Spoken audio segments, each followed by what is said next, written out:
Hello po mga kababayan, si Dante Maravillas. Breaking news ngayon mga kababayan. Sandigan Bayan 2nd Division issues warrant of arrest versus Jinggoy Estrada. So ito na mga kababayan.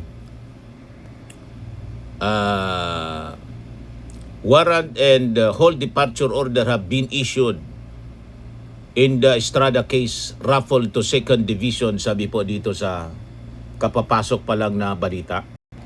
Ngayon, kanina sa interview mga kababayan kay John B. Crimolia, DILG Secretary, nasabi ng ating Pangulo na may tiwala pa siya daw.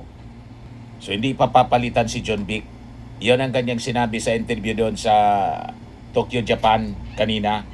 Pinapapili niya si Jinggoy kung susurrender o aarestuhin siya.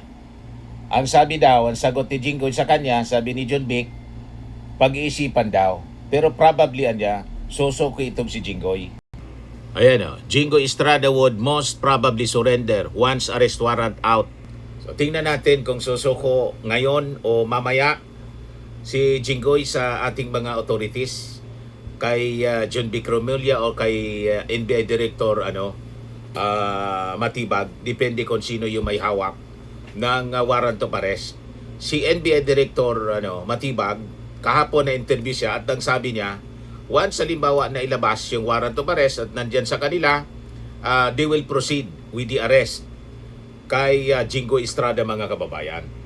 Ang kwento ni Rimulya, sabi daw sa kanya, nang magkausap sila ni Jinggoy, he would think about his decision, citing concerns over his health, lalo na yung kanyang knee replacement surgery daw. Asked if Estrada would appeal for a hospital arrest, sabi po ni John Vic, medical matters would be up to the court to evaluate niya. Hindi, ang gagawin ko lang, ang concern niya, yung tuhod niya. So it's up to the Sandigan's appreciation kung ibibigay sa kanya yung ganun. So ito dahilan mga kababayan, kung kaya yung mga senador pilit na pinopos yung submitting para yung mga makukulong. Marami to, sunod-sunod na to mga kababayan. Ito na yung hinihintay nung December na big fish. Hindi nangyari nung December, ito na siya po, sunod-sunod. So probably sunod si Chis Escudero, si Joel Villanueva. Then may mga nakalista pang iba, si Mark Villar, pagkatapos si Bongo. So titingnan natin kung sino yung mga susunod na makukulong mga kababayan ng mga senador. Depende kung tatakas o susurrender. Pero si Bato, tumakas. Yung kaso naman nun, yung sa ICC, Crimes Against Humanity. Ngayon, as you know, sa interview kanina sa ating Pangulong Bongbong Marcos, ayaw niya. Hindi siya pabor. Anyway, wala siyang power over the Senate. Pero at least tinanong siya mga kababayan kung ano yung kanyang saloobin. Sabi ng ating Pangulo, dapat kung bumoto ang senador, kung hindi siya sumipot, sa aking palagay, hindi dapat. Dapat bang bumoto ang senador kung hindi siya sumipot? Sa aking palagay, hindi dapat. Kung talagang importante siyang makaboto, dumating siya sa Senado. Yan yung naging posisyon mga kababayan ng ating Pangulong Bongbong dito sa mga proposal ng mga majority senators na baguhin yung Senate rules para makaboto o makapag-participate pa rin sa deliberation sa Senado.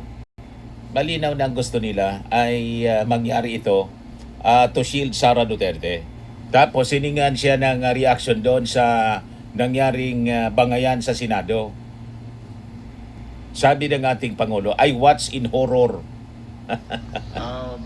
I watched with horror that this is the Senate, that the Senate has become this.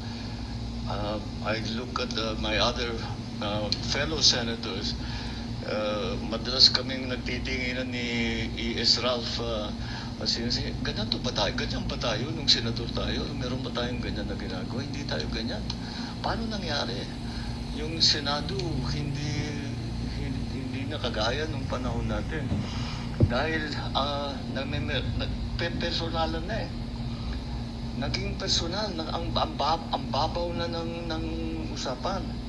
Dahil ang kwento ko nga, yun ang kwento na meron mga senador na pagka meron kami pinag-uusapan na sa trabaho, hindi kami nag-agree talaga. At saka tatayo, mag-interpolate, at saka yung interpolation talagang mabigat, at saka well-studied and no-holds-barred interpolation. Pero after pag-upo namin, magkakape naman kami, kakain kami ng magkasabay. Hindi personal. It's about work.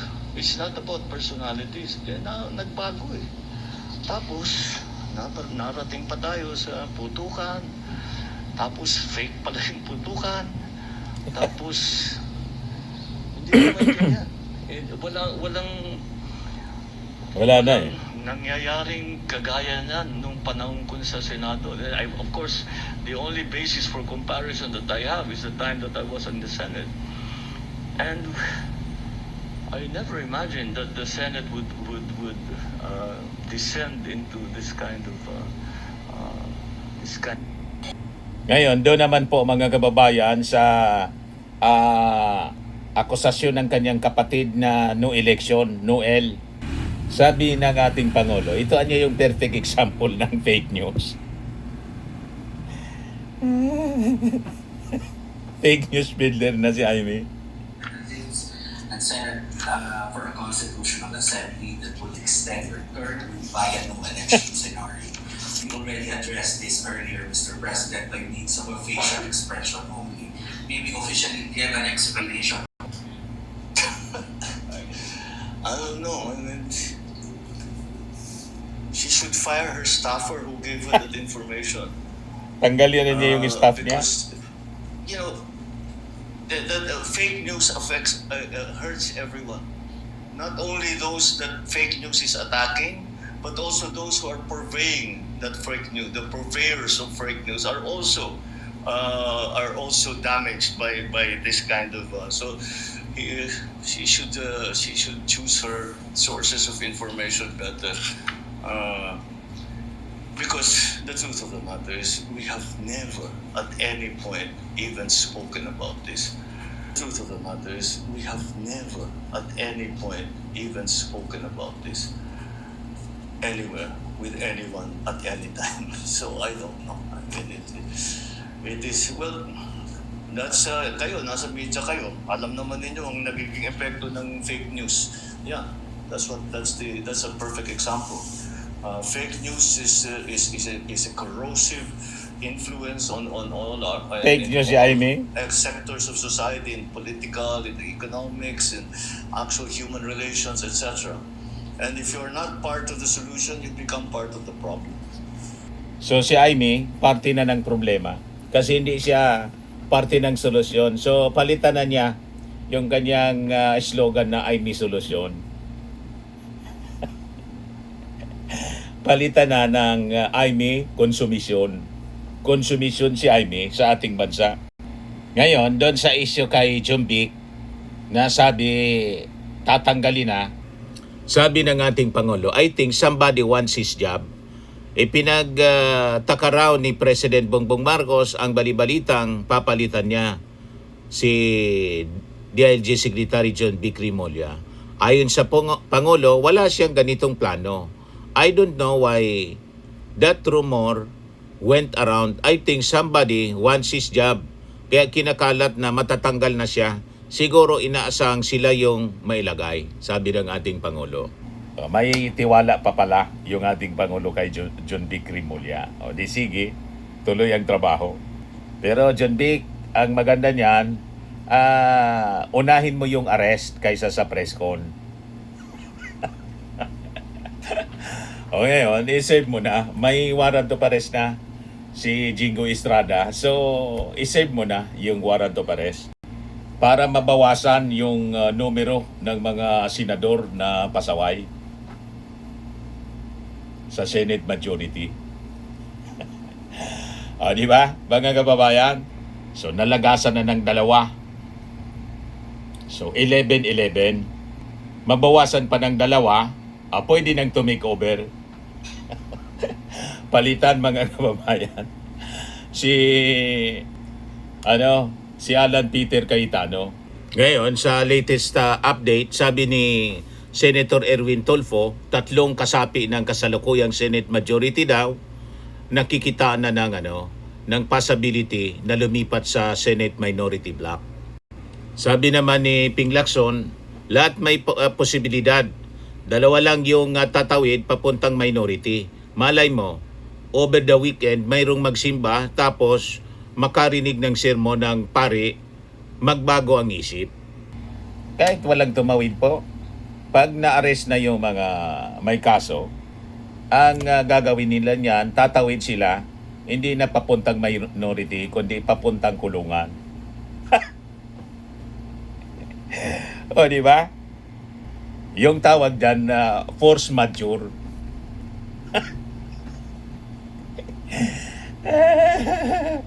Ito ang totoong force majeure, mga kababayan. Mapupuwersa sila talaga na magpalit ng liderato kasi wala na. Nabawasan na yung majority.